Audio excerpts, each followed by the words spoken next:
Somebody. Okay. Go ahead, Brennan. Hey, Hubert. Hey.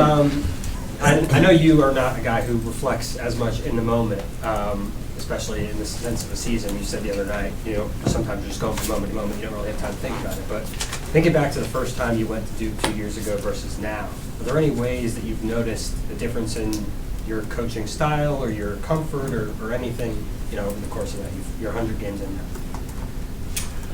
I don't think, not a difference that I can think of right now. I mean, I just, in anything that you do, the more times that you do it, I think you become more comfortable. You see the things that you enjoy, the things that you like, the things that you don't like, things that may need to alter or tweak or adjust. I've always said that I love being in a position of listening and learning. I've never felt like, whether I was a player or assistant coach or an analyst, where I felt like I was there, I know it all.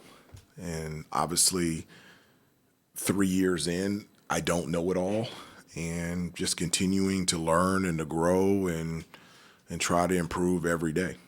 What you went through last year, I know this is another question probably you won't like asking you to reflect.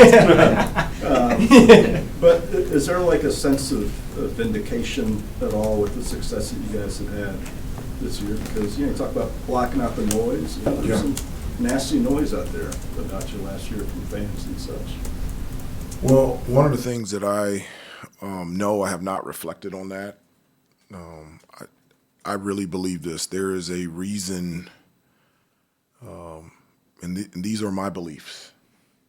There is a reason for all seasons, and there was a reason. There was a reason for this season, for the first season, for the second season, and those reasons. He is the reason for all seasons, meaning Jesus is the reason for all seasons, and those reasons are good.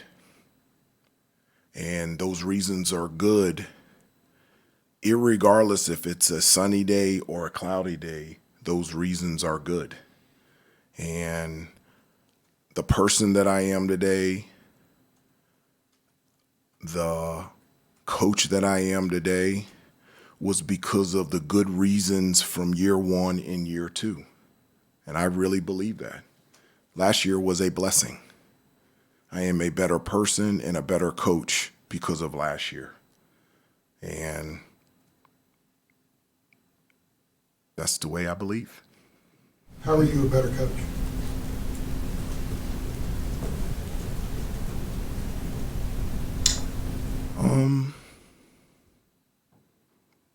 Experience.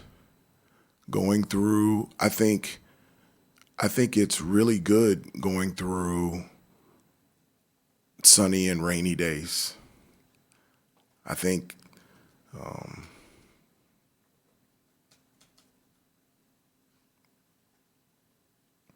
it makes you stronger. I think it makes you even more thankful, appreciative.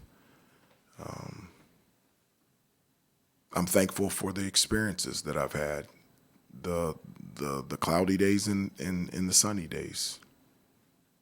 Hubert, you said a few weeks ago how important it was for you guys to win this regular season championship, and now here you are on the doorstep of winning it outright. You got to share that you can win it outright on Saturday. Is that same important feeling that you had a few weeks ago still there? And the second part of that is, how good is it that these two rivals, the best rivalry in college sports, is coming down to a championship, regardless of how hyped this rivalry is? There's a championship on the line too. Yeah, we're focused.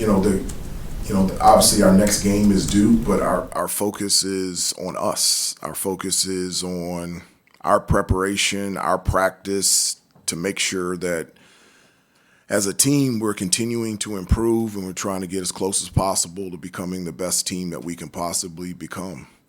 And you think about, I was having a conversation with Coach Jeff Lebo when I was here at Carolina.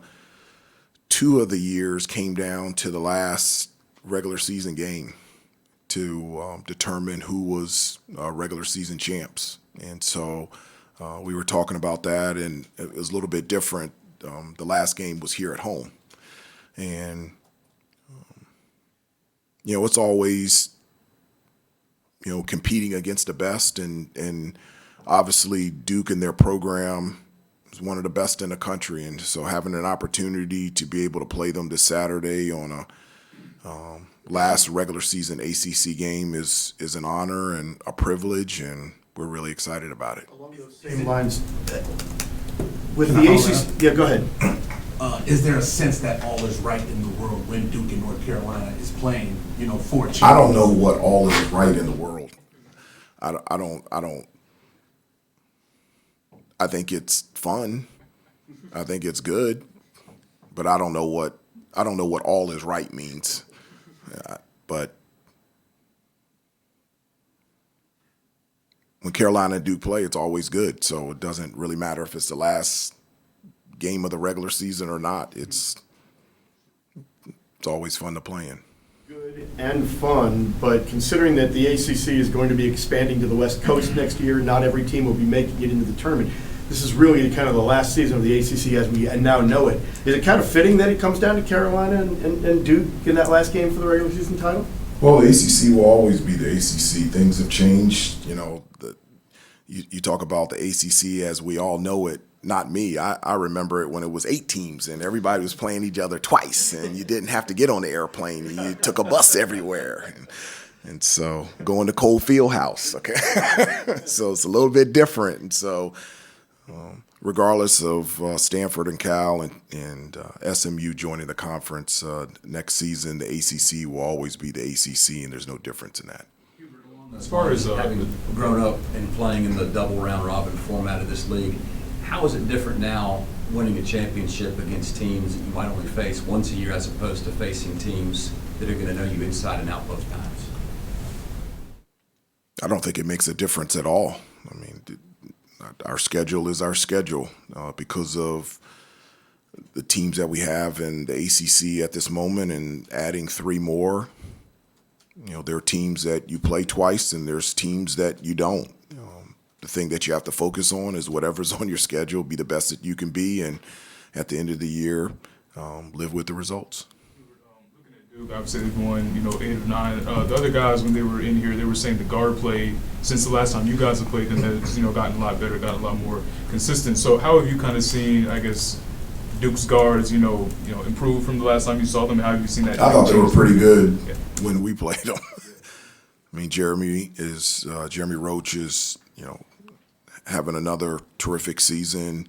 I think he leads the ACC in 3-point shooting percentage in conference games, and McCain shooting the ball extremely well. Their guard play, they can defend, they can shoot, they can penetrate, distribute. They're really good defenders, and they can also get to the offensive glass, and so they're playing at a high level. But I feel like our guards are playing pretty well also, so it'll be a good matchup. How do you think your team has changed, improved, if at all, from last month when you faced Duke last time? Well, I think we're playing a little bit better defensively. I know that I thought we guarded the 3 really well, but they had 54 points in the paint. And I think they shot over 50% from the field, and so we just got to do a better job of that. I think we took care of the basketball. I think we only had 4 turnovers, and that allowed us, in terms of our defense, for them to come up against a set defense as opposed to getting out in transition where they're really good. But at that time we were 9-1 in the ACC, coming off a 10-game win streak, and defensively we were pretty good. But I like the way that we played defense against Notre Dame, and my hope is that we can continue to get better at that area. One of the things you guys had to sort of navigate on the fly in the first Duke game was the way they defended RJ, face guarded him, and tried to sort of take him out of what you all like to do. Having seen that the first time, is there a way to counteract that, or maybe prepare for possibly seeing that sort of coverage again this time around? Well, that was probably the first game where teams started to really face guard them. It's coming off a Georgia Tech game where he had 27, 28 in that game, but the Duke game was probably the first game where teams started to really top block and, deny every pass and really try to take him out of his actions. I felt like we've improved in terms of, setting screens, running different plays to free up RJ, to give him space, whether it's coming off of screens or with the ball in his hands. And so I feel like we have a better attack for teams that do that. But, you also have to give credit to Duke. They have, as I said before, they've got good individual defenders. So, Proctor was the one that was on him. He has length, he has athleticism. And so, anybody playing us, it would be advantageous to try to take RJ out of his rhythm. And so that's something that teams from that Duke game have tried to do with RJ. And, we'll be prepared for that.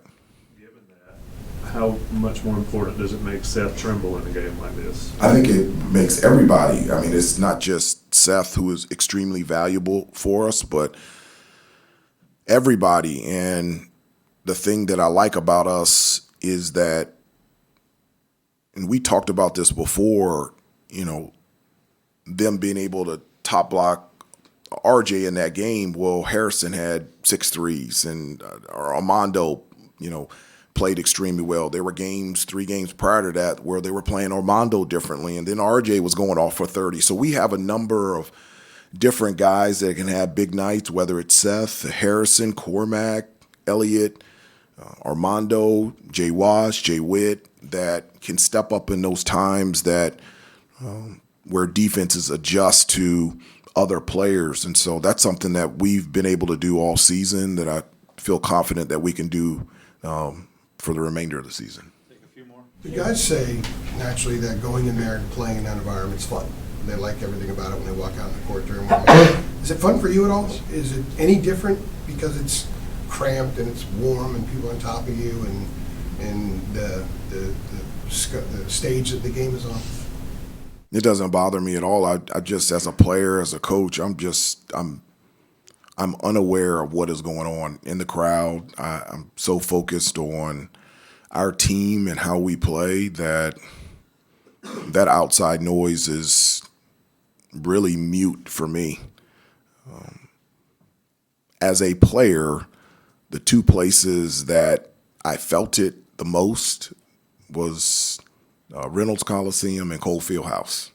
So, in Chicago Stadium in the NBA. Maybe that had something to do with MJ.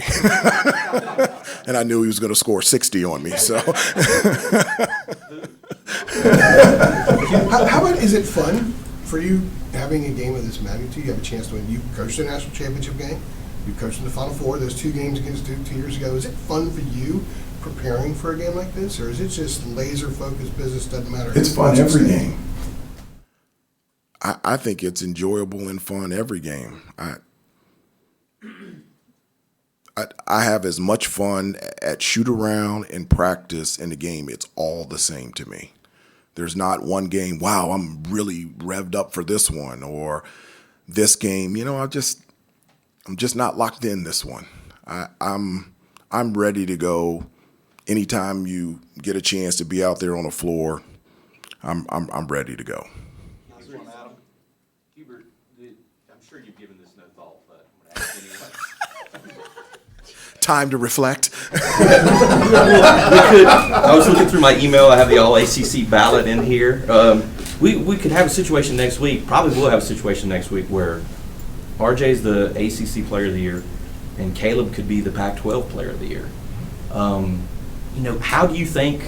How would you react to that? Like if those 2 guys end up being their respective conference players of the year? I wouldn't react other than joy and happiness. I want every kid to be able to have success. I want them to be able to have the same experience in college that I had. And maybe that's naive on my part, but I do. I just have a burning desire for every student athlete to walk away from their time at whatever program they're at with the feeling that I had when I left North Carolina, wanting to never leave and always wanted to come back. And so if that happens, that would put a huge smile on my face. Thank you, everybody. We'll get Harris and Ingram in here. Thank you. Sorry for reflecting.